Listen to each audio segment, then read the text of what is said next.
guys, it is me, Stace. Welcome back to another Whatever Wednesday. For today's video, I want to share with you guys my design team project for Maymay Made It. We are making a mason jar lid ornament. Really cute. Alright, so the first thing you will need is a mason jar lid. I'm using the wide mouth, but you can also use the regular. Okay, I'm going to take this part here. You'll need a piece of cardstock. Since we are using owls, I'm using blue to kind of represent the sky. Alright, we're going to trace this part here on our blue cardstock and roughly cut it out. You don't need to be perfect here. I'm going inside the line.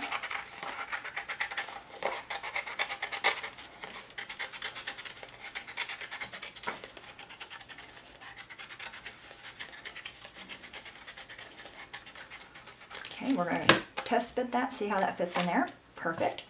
Alright, now what I'm going to do, put my cardstock in there. I'm going to flip it over this way. Put your lid back in. Because you'll see here we have about a 1/4 inch rim and you don't want to stamp down there, so I'm going to take a pencil and just kind of draw along that rim so I have a stamping guideline. Okay, see that? Alright, the stamps that we were using two of them. We were using the Adorable Alton and Olivia, and also Critter Christmas for the greeting that says I'll be home for Christmas. So the first thing I have is my greeting on a block. I'm going to ink it up in black ink. And I want to stamp above that curvy line that we just made. Okay, I'm going to put it back in my lid and kind of test it. And you can see there it fits in there perfectly. Now if you don't have that line there, I'm going to flip it over on this side and restamp that greeting so you can see if you don't create the line, it's very easy to kind of go off. So I'm going to stamp this down here toward the bottom. I put that back in there. Now you can see that part of the greeting is kind of hidden behind the rim. So make sure you draw that line first. Alright, we have that. Next I want to take my branch, and for that I'm using the Paper Tray Ink Cocoa Bean ink. Ink that out really well. I'm going to bring in that piece of cardstock again just so I have a place to stamp onto it. Alright, stamp your branch and you want to go right above the greeting so you can leave room for your owl. Alrighty. And then we have our owl. I mean, these are adorable. And I'm not even an owl person. But this stamp set will make you become an owl person. Alright, go ahead and stamp our owl on the branch. I'm going to kind of stamp it toward the side. Straight down, straight up. Perfect every time. Okay, that's what that looks like. If you want to, you can go in there and erase that line. You're not going to really see it.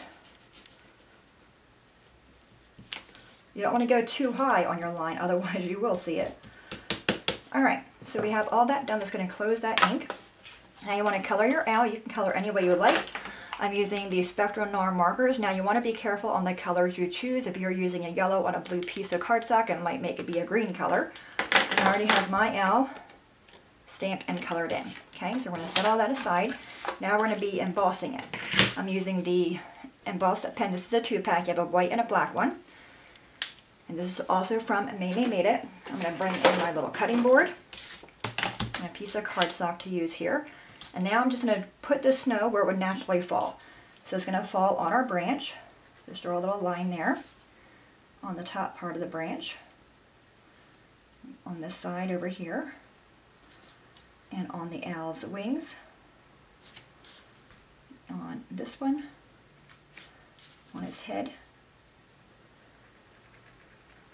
Alright, now I just want to draw little dots to kind of represent the snow falling. If you don't want to use an embossing powder for your snow, you can certainly use glitter or then little stickle things. And you can see because I'm using a blue cardstock, I'm able to see the dots a little bit more clear than you would on white, because this is white. It's almost like a clear. It's not really white. Alright, I think that looks pretty good. I'm not going to put any snow behind or under the branch because the branch would block the snow. Alright, so I'm going to take that and grab my white embossing powder, and we're going to dip him in there. Very similar to what we made when we did the truck from the Memory Lane stamp set, same concept. Alright, and just go ahead and give it a double take. See, I like it. I think it looks pretty good. Going to close my lid on that, otherwise I will blow embossing powder everywhere. I'm going to go ahead and heat set this with my heat tool, and I will come right back.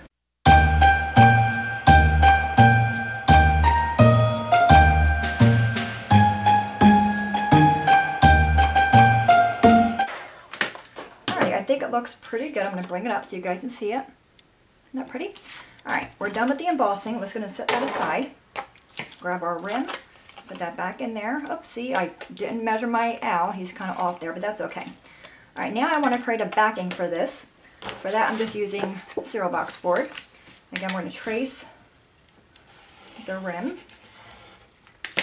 This way we're creating a sandwich between this part here and this part, and also we're creating a backer. So you can see you can put to and from on it, you can put the date on it, and also it gives us a place to put our ribbon in. Alright, going to cut this out. And this one I do want to be a little bit more careful because you will see this from the back. But again, you don't need to be perfect. I'm kind of going a little bit before the line. And this will give that piece of cardstock a little bit more stability as well. Yeah, that owl stamp set is so cute. And I love the greeting on this one. You know, if you guys are planning on going home for Christmas, you could always make the ornament, send it to the people, you know, to your parents or your grandparents before Christmas, so kind of let them know that you will be home for Christmas. Love that idea. You can make a whole set of them, make them for a gift. Alright, so we have that. Let's go ahead and see how we did there. Alright, pretty good. Now, we have this piece here, and we have this piece. Now I want to add my ribbon, and I want to, you'll see on my first one here, I kind of went on the side, like kind of all scatty-wonkus, so I want to make sure my ribbon is on the top here. So what I want to do is use some hot glue, and I'm just going to kind of eyeball it here on the back of this piece. Put a good chunk of glue there, and I guess I'll use that same ribbon there. I didn't really care for it. I think it's kind of too big. You want to use a thin piece. Alright, so I'm going to take this, create a little loop, and put that in here. I'm going to kind of hold it there, make sure, oh, see that? I would have done it again. I would have been off. So you do want to pay attention to that. Alright, go ahead and put some more glue right there. I'm going to put one little piece in there first to make sure I'm somewhat near where I want to be. Alright. Then on this side, just create the loop. Okay, perfect. Alright, now I'm going to put a little bit more glue just to hold this ribbon down. Okay, go ahead and cut off the extra pieces there. Yeah, so you do want to use something thin, otherwise you're going to create a lot of bulk. I'm just kind of pushing that in to that hot glue there. Alright, now we're going to take this piece and hot glue that down. If you want to as well, you could take this piece, ow, I have hot glue in my hand, okay, and just put, like, you know, just do like the 4 corners in there, so don't only see the glue, but this would help put this piece down as well, hold that piece in place as well. Alright, so we have that in there. Let me get that glue off my finger. Alright, now again, we're going to put this in here where it's supposed to go. You know, now that I think about it, you know, I always have the better idea after I create the project. You know, you can always put your ribbon on this piece and then just move it to where it's with the owl. That would make sense, right? Alright, so I think that looks pretty good right there. Alright, so once again, we're going to plop our hot glue in here.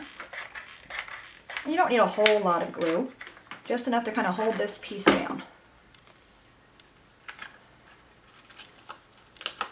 Okay, just give that a good little push. And you want to make sure your loop is long enough. I think my loop is a little bit too short. I like a longer hanger. And just give that a good push. And there we have it. Isn't that adorable? So you can see it close up. Hopefully you can see the sparkle from the snow. So there's that one, and then that one there. Alright guys, there you have it, my my Maymay project. Any questions at all, please let me know. You will find all the supplies in the blog post below. Any questions, let me know. As always, thanks so much for watching. Have a great day, and I will see you guys next time. Bye-bye.